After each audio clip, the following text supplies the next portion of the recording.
everyone, and welcome to this week's Challah-cast. My name is Joanne, and today we are in the Parsha Terumah, and we're in the book of Exodus. And if you're just joining in, these Challah-casts are a time of getting together and we're going to be talking about Challah and the Torah portion that we're in each week. So thank you so much for joining, and thank you so much for watching. Let's get started on today's Challah-cast.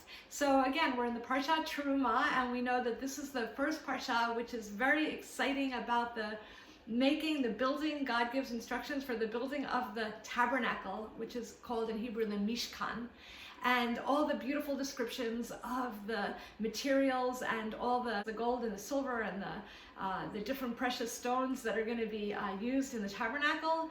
And all of these are going to be gifts that are offered, that God asked the children of Israel to, by their heart, according to their heart, to offer to be used in the tabernacle. So that's the meaning of Terumah, is offerings or heave offerings, something that's lifted up.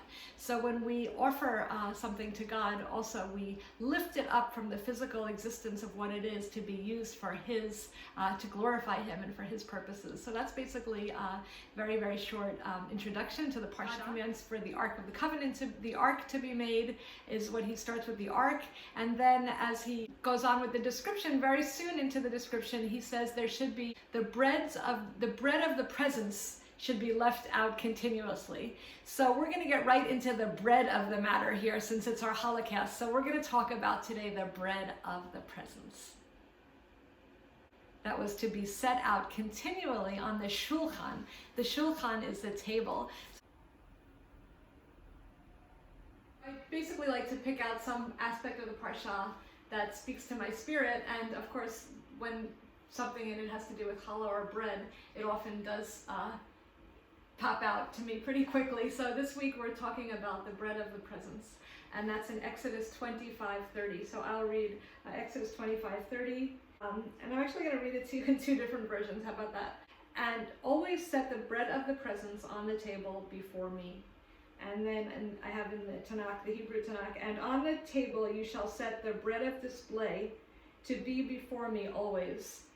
And in Hebrew, those words are what here is translated as, in both cases, it's the bread of the presence, they translate it, but actually the Hebrew is lechem panim lepaneh. So literally it means bread faces my face, or showbread.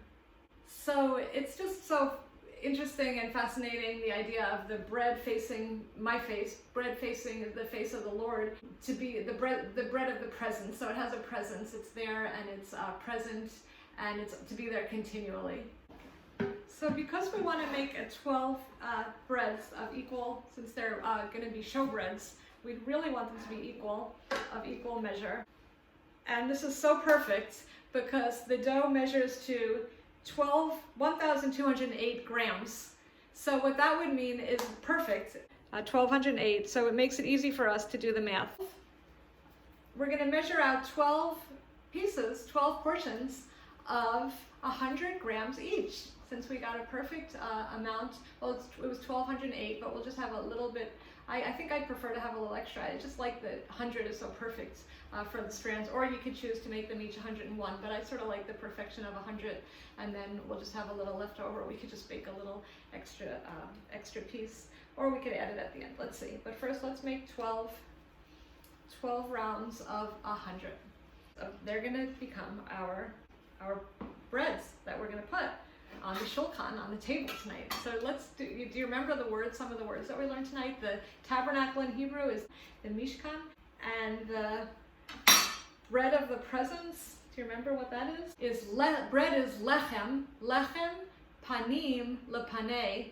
So don't forget, lechem means bread in Hebrew, and panim is face. So we see the word face there twice. If you don't learn anything else tonight, in our Challah-cast, I hope that just that whole idea of the bread of the presence, the showbread, and that connection to the face, to the bread that faces my face, could be just something that might inspire you to think about the showbread that's continually to be out, that God commands to be continually out in the time of the tabernacle. We're talking about making our home tonight into like our Mishkan, the idea of our home being our Mishkan, because we're in the Parsha Terumah, where we're talking about the Mishkan, which is the Tabernacle, which is the place for God to dwell. And we want our homes also to be a place for God to dwell, not just on Shabbat, but all the time. We want our homes to be, to express something about Him. I remember even when I chose the curtains when we moved in here, I wanted everything to be for Him and to dedicate the home for Him. And it's interesting because in this parsha too, he talks about, you know, the color of the curtains. And so I don't know if you guys do this when you in your homes, but it's something also to think about in this week of the Mishkan. In the book of Revelation, we have we have in several places emerald, but I thought of for these curtains that in the book of Revelation, a rainbow that shone like an emerald surrounded His throne. So having the color of emerald on the curtains reminded me of, you know, being in His majesty, being in His presence, being around His throne. So today we're talking about the bread of the presence. We're talking about being in His presence, and we're talking about this bread that was to be continually out on the shulchan, on the table. And we're making something in challah to express something about that.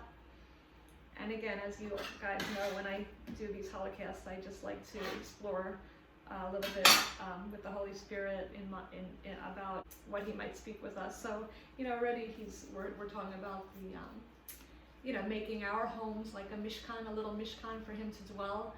We know that in Yeshua, our bodies, of course, are dwelling places, our temple for the Holy Spirit to dwell.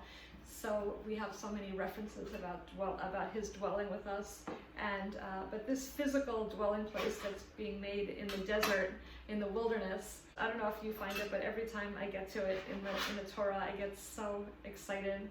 I think because the artist in me just loves this tabernacle, the way they built it, the way He's instructed them to build it, and the actual bread of the presence. Our bread of the presence is challah. It's leavened. It has leavening. It has yeast. It's puffy. It's going to puff up more in the oven. We're going to arrange it just in. We're going to arrange it simply on the table in rows. But from what I understand about the actual bread of the presence in the tabernacle, it was unleavened cakes, unleavened bread. We see that later. It was unleavened, and it was stacked. 1, 2, 3, 4, 5, 6, 7, 8, 9. In fact, there were 12 breads of the presence. And you can hum a little song or think about being in His presence while you're putting on your egg wash. There's a nice song by Paul Wilbur. In your presence, that's where I belong. In your presence. So as we think of the bread of the presence, you know, we could also meditate on, you know, just think about being in His presence. It's so nice to have the Shabbat, you know, to really have that time.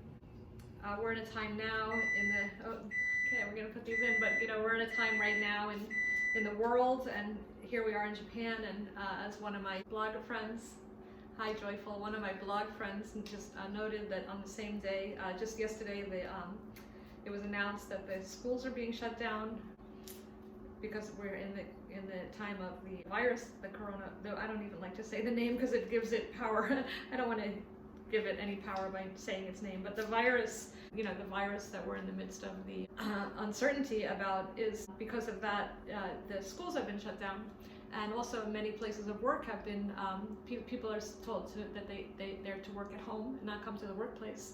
And it's very interesting because, you know, we're talking about Shabbat and resting. I've talked in some of the Challah-casts about Shabbat, and it's God's day of rest that He created, that we would have 6 days of work and 1 day of rest.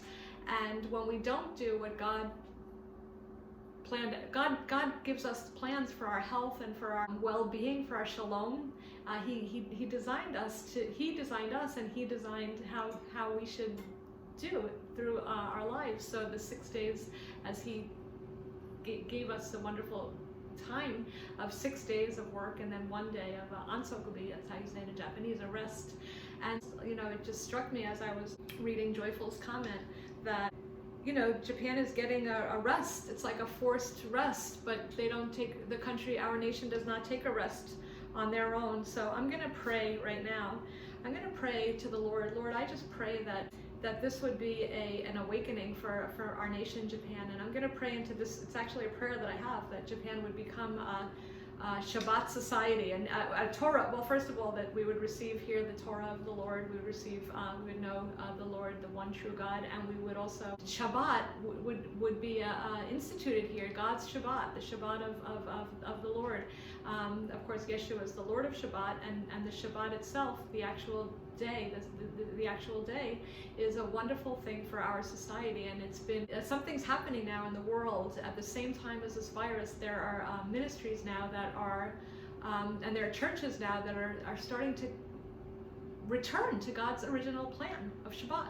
So I find that very exciting, and I think that it's something to pray about. I believe that it would just be so healing for our nation of Japan to move on to being a messianic nation, Shabbat, and observe the Shabbat, and have that one day of rest built into our lives. Shabbat comes up over and over again in God's Torah about how he set it up. And I have been thinking about this also, about the forced rest that the people are getting, but it's in a bad way. We don't want to get a forced rest because of an epidemic of a virus that's affecting our world in such a, panicky, fearful way. We want to fear God. I come back to this message on every Challah-cast, but we do. We want to fear God. Exactly, Moses said the last week's Parsha to the people as they're receiving the commandments. Fear, you don't have to be afraid. Don't be afraid. I'm repeating this but it's so powerful. Don't be afraid, but fear God. And amazing. So if the fear of God would spread as quickly as these other fears, we would come into His shalom. We would come into His way of showing us how to live. And that's what last week's Parsha, I didn't do a Challah-cast for Mishpatim, but Mishpatim was about how to live in His, under His, the laws that He's giving us so lovingly. So it's like we have to listen. We have to listen for what He's telling us. What's He telling us in this Torah that we have access to? We have access to Him, and what He's telling us. He's screaming. He's speaking so loudly. He's speaking to us so clearly, but we just have to listen and face His face, and continually offer up the offerings of our very being, of our worship to Him. So may we seek His face, and seek His face, and He is the Lord of Shabbat, and rest in Him, and not be afraid of the things around, but fear Him, and seek to dwell in His presence. That's what the Tabernacle was. It was this, He came here to dwell. His desire is for us to dwell with Him. So may we make our homes into mishkans, mini mishkans for Him. May we stay healthy, and may our bodies also be, think of our bodies as a place for His Holy Spirit to dwell. So we would think about how we take care of ourselves too. So again, there's so much in this, and I want to bless you. So I just bless you all and ask you to bless me. And again, may we ask God to help us. May the Lord Yeshua help us, and may the Lord help us as we seek His face and as He reveals Himself to us in this coming week and in this Shabbat. God bless you, everyone, and Shabbat Shalom.